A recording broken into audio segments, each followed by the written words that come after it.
रायबरेली में 25 मार्च को आज पेंशनर भवन में रविंद्र कुमार श्रीवास्तव जिलाध्यक्ष सेवानिवृत्त कर्मचारी एवं पेंशनर एसोसिएशन की अध्यक्षता में प्रांतीय निर्देश अनुसार 8 सूत्रीय मांगों को लेकर एक विशाल बैठक की गई। इस बैठक में प्रांत द्वारा क्या नाम है आपका? रविंद्र कुमार श्रीवास्तव। आज किस बात की बैठक हुई यहाँ पे? अध्यक्ष सेवानिवृत्त कर्मचारी pensioner association.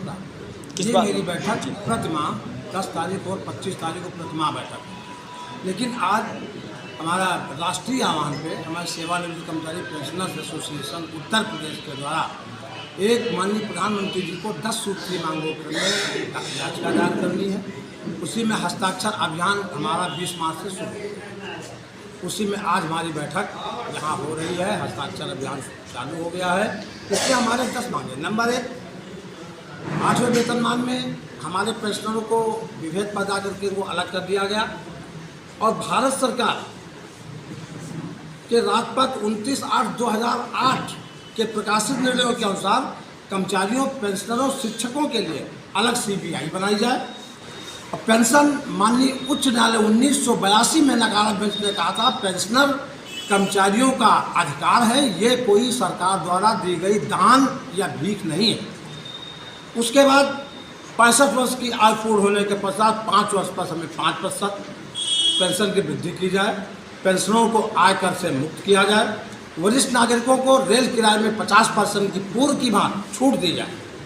Ayushman Bharat cashless योजना में 5 लाख की सीमा बढ़ा के उससे 10 लाख किया जाए।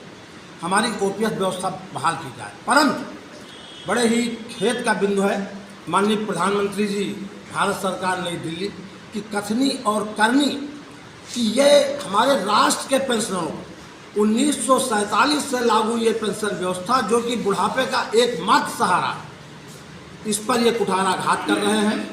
ये हमारे यही पेंशनर हमारे इन्होंने आशीर्वाद दे करके 2014 में सत्ता में लाए। उसके बाद हमारे पेंशनरों की ओर इनका कोई ध्यानाकर्षण नहीं हो रहा।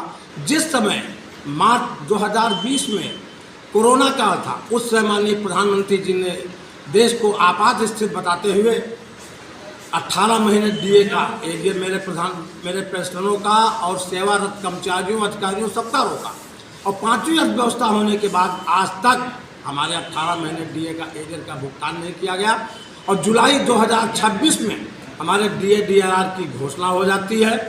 आज 25 मार्च हो गया, माननीय प्रधानमंत्री जी द्वारा अभी तक घोषणा नहीं की गई। मुझे तो ऐसा आभास हो रहा है ये जो वर्तमान समय में युद्ध की प्रक्रिया प्रारंभ हुई है ईरान, इराक, अमेरिका के मध्य में, यही माननीय प्रधानमंत्री जी एक ये बहाना लेकर के कि अब देश की आर्थिक स्थिति संकट में है, हमारे डीए और डीआर को भी वो रोकना चाहते हैं।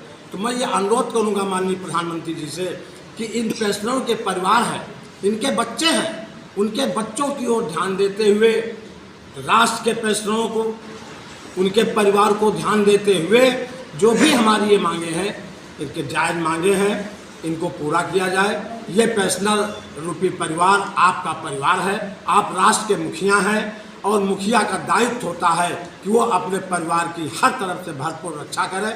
मेरा आज रायबरेली जनपद के पेंशनरों की ओर से अपील है और अनुरोध है कि आप तत्काल हमारे इन 10 सूत्रीय मांगों को, तो विशेष रूप से 8वें वेतनमान से जो हमें पेंशनरों को विलग किया गया है, इसको समायोजित करने की कृपा करें। इससे एक साथ मैं माननीय प्रधानमंत्री जी को ये कार्य बहुत बहुत बधाई देता हूँ, उनकी सोच को बधाई देता हूँ, उनको प्रणाम करता हूँ, इस आशा और विश्वास के साथ कि शीघ्र ही हमारा 8वें वेतनमान का क्रम है उसमें हमारे पेंशनरों को अवश्य समायोजित किया जाए।